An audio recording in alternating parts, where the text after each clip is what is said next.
Thank you very much for clicking on the video. एक बार फिर से आपका बहुत बहुत स्वागत है और यहाँ पे करते हैं हम रोजाना इंग्लिश की प्रैक्टिस। देखिए, इंग्लिश को सीखने का और ग्रामर को सीखने का सबसे अच्छा तरीका बस यही है कि रियल टाइम में सेंटेंसेस सुने।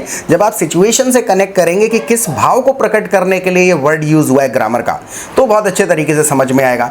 तो अभी यहाँ पे एक छोटी सी कॉन्वर्सेशन करेंगे। I will be asking Mehreen some questions and she will try to answer my questions. और अगर कोई गलती होती है, कोई ग्रामर वगैरह वर्ड ऑर्डर गलत है, तो उसको साथ के साथ समझेंगे डिटेल में, राइट। तो आप भी पार्टिसिपेट करिएगा। जो क्वेश्चंस मैं पूछ रहा हूँ उसका आंसर आप भी करने की कोशिश करो, हैं।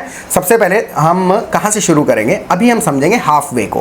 हाफ वे का मतलब हो जाता है आधा। और this is not just a word, केवल एक शब्द नहीं है, ये एक एक्सप्रेशन है जो हर चौथे सेंटेंस में हमें बोलना पड़ता है।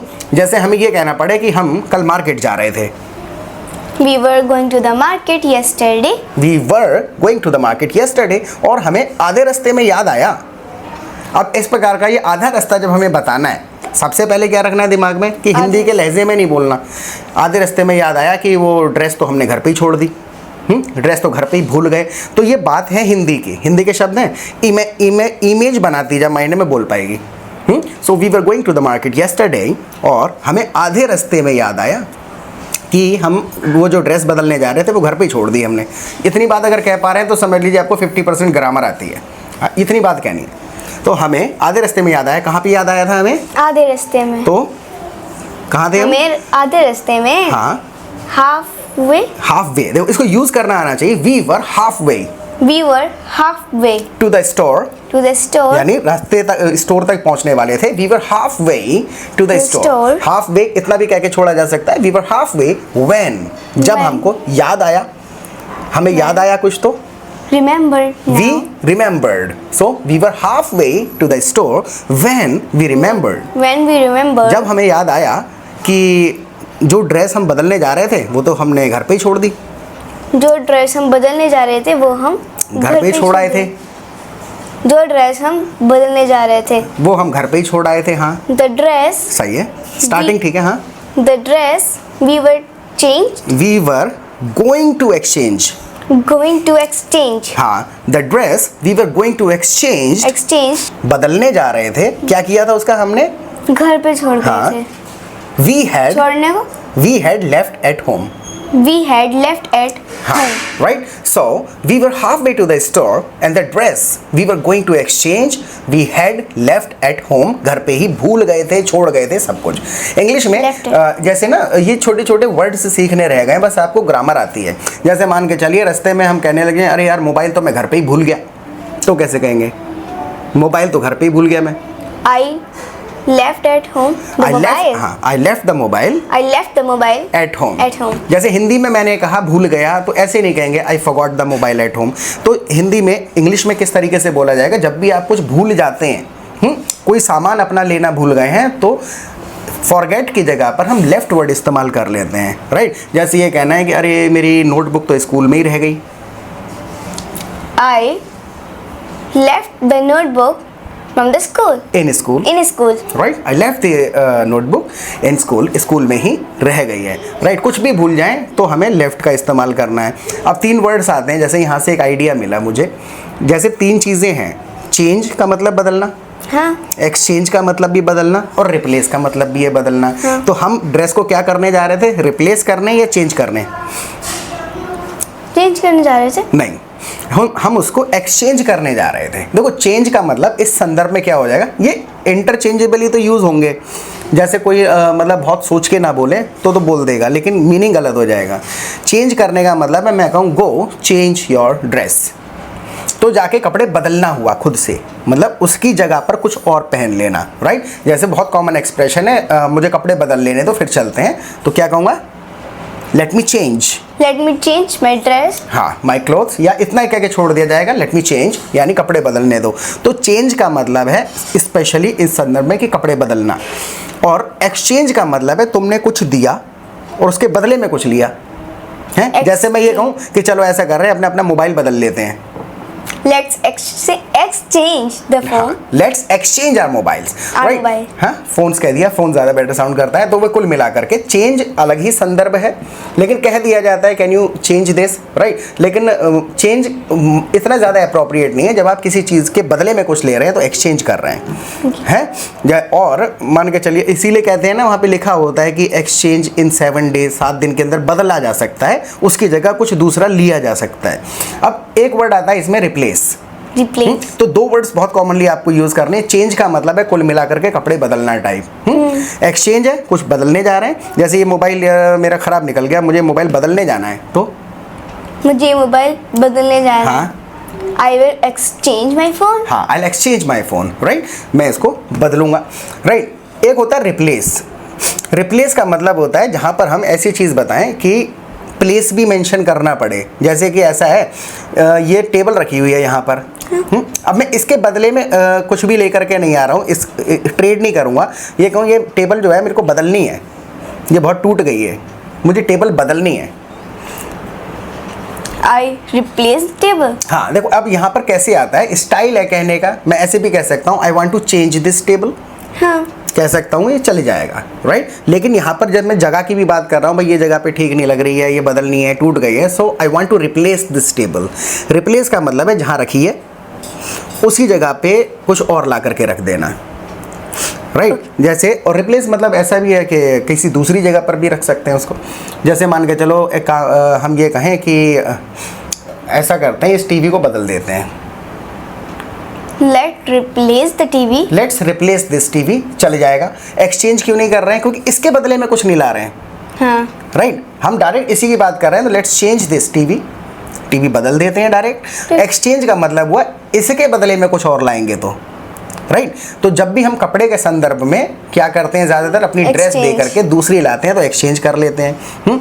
और मान के चलो कि ये स्विच खराब हो गया, अब स्विच जो है एक जगह पे लगा हुआ है, तो उसको मैं कहूँ यार इस स्विच बदलवाना है, तो I replace the switch. इसको रिप्लेस करेंगे। So I need to replace this switch, क्योंकि ये टूट गया है, Because he's broke. It has broken down, It has broken down. टूट गया है, राइट। या फिर टूटा हुआ है, so it is broken, it is not functioning, it is not working, it is out of order. 100 तरीके हैं एक बात को कहने के। तो आई होप 3 वर्ड समझ में आए। चेंज ब्रॉड है, कहीं भी यूज़ कर सकते हैं ज़्यादातर केसेस में, लेकिन इससे बचना है अगर मैसेज साफ क्लियर पहुंचाना है। एक्सचेंज का मतलब है किसी चीज़ के बदले दूसरी चीज़, राइट, वही लगभग। और रिप्लेस का मतलब है जहाँ पे जगह भी मेंशन करनी हो कि इस जगह पर कुछ और उसके जैसा लगा दें। जैसे हम रिप्लेस और कहाँ इस्तेमाल कर सकते हैं। आप रिप्लेस को यूज़ करके एक सेंटेंस बोलने की कोशिश करो अपनी लाइफ से रिलेटेड, जो आपके घर में या कहीं भी लग रहा है कि भाई ऐसा है, ये मुझे बदलना है। जैसे एक बात बता, मान के चल के एक टीचर है ट्यूशन में, अब कहना है मुझे ट्यूशन वाली टीचर बदलनी है, तो हम उसको एक्सचेंज करेंगे, चेंज करेंगे या रिप्लेस करेंगे? यहाँ भी बदल ही रहे हैं, हाँ, कि मुझे ट्यूशन वाली टीचर बदलनी है,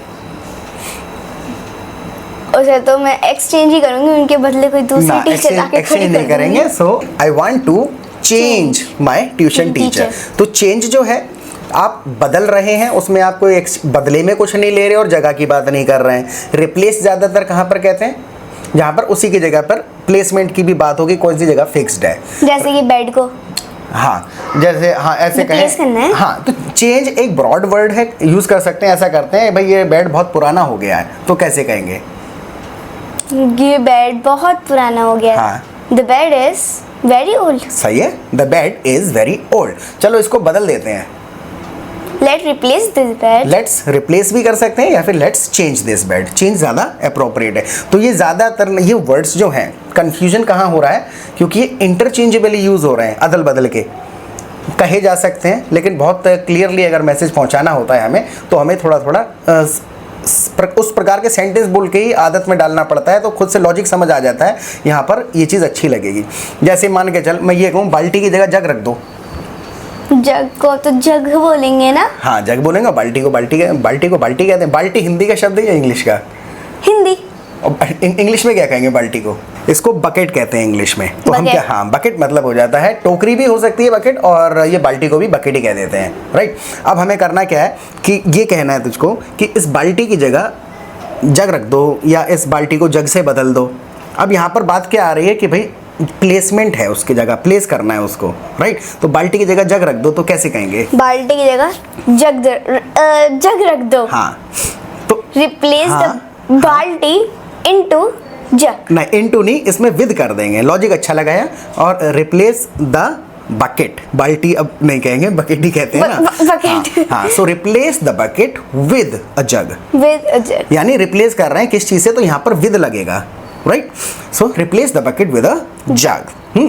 ये कहना है क्योंकि ये बाल्टी बहुत घिस गई है, पुरानी हो गई है, घिस गई है, और वॉर्न आउट हो जाती है कोई चीज, घिस जाती है। हाँ, घिस जाती है। सो दिस बाल्टी is worn out, bucket, sorry, this bucket is worn out, यानी ये बहुत ज़्यादा घिस गई है, पुरानी टाइप हो गई है। ठीक है, अब अगर मैं एक तरह से क्वेश्चन पूछूं क्या कि are you done with your painting, are you done with your painting, ये मैंने क्या पूछा? तुमने अपनी पेंटिंग कंप्लीट कर ली? देखो, डन जो वर्ड है ना, ये काफ़ी अलग अलग तरीके से यूज़ होगा। जैसे मैं डायरेक्ट एक बेसिक इंडियन इंग्लिश के हिसाब से पूछ सकता हूँ, have you finished your painting? I finish my painting. या I have finished my painting, right. मैंने पेंटिंग पूरी कर दी। लेकिन जब भी किसी व्यक्ति से पूछना हो क्या तुम्हारा ये वाला काम हो गया, तो आर यू डन कह दिया जाता है। जैसे हाँ, जैसे कि अयान है, खाम खा की बकवास करे जा रहा है, कहे हो गया भाई, हो गया, और रह गया है कुछ बकने को, तो क्या कहेंगे? Are you done? Are you done? हो गया, राइट। जैसे कि ये कहना है कि तेरे को बताना पड़े कि भाई पेंटिंग मेरी आधी हो गई है। मैंने पूछा कि have you finished your painting, अब बताना है बस आधी हो गई है, आधी रह गई है। अब याद करने वर्ड्स, हाँ याद कर। आधी रह गई है, हाँ, आधी हो गई। अब ऐसे आधी रह गई है, आधी हो गई, ऐसे हिंदी नहीं मिलानी है। देखो, ये 300 एक्सप्रेशंस हैं, 300 सिचुएशंस हैं, वो रट गई तो आ गई इंग्लिश। इस सेंटेंस पे इस प्रकार के सेंटेंसेस बोलने पड़ते हैं हमें कॉन्वर्सेशन के दौरान। हम अटक जाते हैं क्योंकि हम ट्रांसलेशन करने लगते हैं। अभी बताया था मैंने, किसी भी चीज़ के आधे में है तो I am half way done. Half way done. देखो, आई एम डन, पूरा हो गया काम, I am half way done, यानी आधी रह गई है, and half of the painting is left, आधी बची है, right. I am half way done. अगर मैं ये पूछने लग जाऊँ हॉलीडे होमवर्क हो गया, are you done with your holiday homework, are you done, ये इस प्रकार के expressions. No, I have not done my homework. हाँ, I have not done my homework, ये ग्रामेटिकली बिल्कुल करेक्ट है, लेकिन मज़ा नहीं आ रहा है। I have not finished my homework कह सकते हैं कि अभी तक नहीं किया है, लेकिन I am not done yet. I am not done yet. Yet का मतलब पता है? अभी तक कुछ नहीं हुआ, तो I am not done yet, अभी तक मेरा ये काम नहीं हुआ है। तो उसमें डायरेक्ट काम ना कह के अपने आप की बात कर लेते हैं, right. Oh, I remember. I need chart paper, white chart paper. You need white chart paper. What for? अब मैंने कहा what for, इसका मतलब किस लिए, किस लिए। हाँ, वही for what भी कह देता है कोई व्यक्ति, what for भी कहा जा सकता है। तो ये एक्सप्रेशंस आपको सीखने हैं 300, और इनको सीखने का एक मैं आपको बेस्ट तरीका बताऊँ, आप ना हमारा प्रैक्टिस ग्रुप ज्वाइन करिए और लाइव क्लासेस अटेंड करके देखिए। 15 दिन के अंदर आपको इंप्रूवमेंट दिखेगा जहाँ आप अटक रहे हैं, क्योंकि ग्रामर आपको ऑलरेडी आती है। That's why you understand everything that you here in English. जो आपको सुनने को मिलता है वो आपको सब समझ में आता है, but when it comes to speaking you get stuck and you just run out of words and sentences, क्योंकि आप हिंदी के सेंटेंसेस को ट्रांसलेट करके बोलने की कोशिश करते हैं, जबकि उस अवस्था में ट्रांसलेशन होगा नहीं, अलग शब्द यूज़ होंगे, एक्सप्रेशंस बोले जाएंगे। तो वो एक्सप्रेशन सीखने के लिए हमारे ग्रुप का फ़ायदा क्या है, वहाँ पूरे दिन कॉन्वर्सेशन चलती रहती है, चैटिंग कर सकते हैं, फ़ोन पे बात कर सकते हैं, कॉन्फ्रेंस कॉल का एक ऑप्शन होता है, कोई भी व्यक्ति कॉन्फ्रेंस कॉल स्टार्ट करता है, जो लोग फ्री होते हैं ग्रुप में वो सब आपको ज्वाइन करेंगे। तो रियल टाइम में जब आप बातें करेंगे तो आपको समझ में आएगा, अच्छा इस बात को कहने के लिए ये शब्द और ये स्टाइल यहाँ से स्टार्ट होगा सेंटेंस। वरना आप अकेले प्रैक्टिस करेंगे तो आप पहले हिंदी सोचेंगे और उस हिंदी के शब्दों को आप इंग्लिश में फिट करने लग जाएंगे। तो रियल टाइम में कहना होता है। तो यहाँ पे आप जब चाहे जितनी चाहे प्रैक्टिस करिए। उसके बाद दिन में 2 बार लाइव क्लासेस होती हैं हमारी, दोपहर को, एक बार रात को। तो प्रैक्टिस के दौरान जो भी कन्फ्यूजन होता है, कुछ समझ नहीं आया, कोई सेंटेंस नहीं बना, ग्रामर समझ नहीं आई, तो सब लोग अपने अपने डाउट्स पूछते हैं लाइव सेशन में आके। तो दूसरे लोग ऐसे ऐसे डाउट्स पूछते हैं कि हमें बड़ा सीखने को मिलेगा, राइट। जैसे हो सकता है आपके माइंड में अभी तक वो बात नहीं आई, लेकिन सामने वाला पूछ रहा है कि भाई ये कहाँ यूज़ होगा, साइड वेज कहाँ यूज़ होगा, हाफ वे कहाँ यूज़ होगा। तो दूसरे लोगों के साथ आप जब चाहे प्रैक्टिस करिए, उनके साथ क्वेश्चन सुन के सुनेंगे, बहुत कुछ सीखने को मिलेगा और आप भी अपने डाउट्स वहाँ के क्लियर कर सकते हैं और बहुत ही सस्ता है। तो यहाँ लर्निंग प्लस प्रैक्टिस दोनों चीज़ें मिल जाएंगी बहुत ही सस्ते में। आप मुझे व्हाट्सएप करिए and see the difference with in 15 days. With in और इन में क्या फ़र्क है? विद इन, हाँ, मतलब विद इन मतलब 15 दिन के अंदर अंदर अंदर जब जोर दे रहे हैं, you will see the difference in 15 days, इसका मतलब 15 दिन में, और विद इन कह दिया 15 दिन के अंदर अंदर। जैसे कि मैं कहूँ 15 दिन के अंदर अंदर चार्ट पेपर कंप्लीट करके दिखाऊंगी। हाँ, आई हैव टू, हाँ, जैसे कि चार्ट पेपर कंप्लीट करके दिखाऊंगी 15 दिन के अंदर अंदर। समझना क्या है इस बात को, you will be able to say this correctly in English. खुद से बोल पाएगी, अपनी हिंदी को समझना है कहना क्या चाहती थी। ये रटे हुए हिंदी के सेंटेंस हैं हमारे, हम सोचते नहीं हैं, बस बोलते हैं, राइट। जैसे यही कहना है कि मैं 15 दिन के अंदर चार्ट पेपर कंप्लीट करके दिखाऊंगी, यानी बना के दिखा दूंगी वो पेंटिंग। 15 दिन लगेंगे। बोलने की कोशिश कर। हाँ हाँ, बोलने की कोशिश कर। जो कहना चाह रही थी उसको सोचना है पहले, मैं कहना क्या चाह रहा हूँ, बोल। I will complete my chart paper with in 1 day. With in 1 day, right. अब इसमें करके दिखाऊंगी वाला जो एक्सप्रेशन है वो ज़रूरी था ही नहीं। वॉइस टोन से ये चीज़ें कवर करी जाती हैं, तो ये चीज़ समझ में कब आएंगी? जब आप रियल टाइम में बातें करेंगे तब आपको पता चलेगा, अच्छा ये हिंदी में उपलब्ध है ये वाला शब्द इस एक्सप्रेशन के लिए, लेकिन इंग्लिश में नहीं है। तो बहुत सारे ऐसे शब्द हैं जो इंग्लिश में है ही नहीं। हाँ। हम उनका भी ट्रांसलेशन ढूंढ रहे होते हैं, जैसे कि अब याद नहीं आ रहा एग्जाम्पल, मतलब बहुत सारे, कुल मिला करके आपको सेंटेंसेस बनाने में प्रॉब्लम नहीं है। हिंदी मिलेगी तो आप ट्रांसलेट कर देंगे। एक्सप्रेशंस में प्रॉब्लम है, इस बात को कैसे कहें? जैसे मान के चल यही कहते हैं कि भाई ऐसा है कि गेट बहुत कम खुला हुआ है, हम कहे तिरछे होके निकल जाओ। तिरछा क्या होता है? तिरछा मतलब टेढ़ा। एक तो ऐसे चल रहे हैं हम सीधे, हाँ? अरे जब जाते हैं कहीं पे भीड़ भाड़ वाली जगह में तो टेढ़े होके निकलते हैं ऐसे करके। हाँ, मैं तो बाइक के इतने गैप से भी निकल जाती हूँ। तो अगर किसी को कहना है भाई तिरछे होके निकल जाओ, तो कैसे कहेंगे उसको? तिरछे होके निकल जाओ। हाँ, प्लीज गो इन आउटसाइड। हाँ, सिंपल कह देंगे, प्लीज वॉक साइडवेज। साइडवेज का मतलब हो गया, देखो साइडवेज अपने आप में एक बना हुआ शब्द है।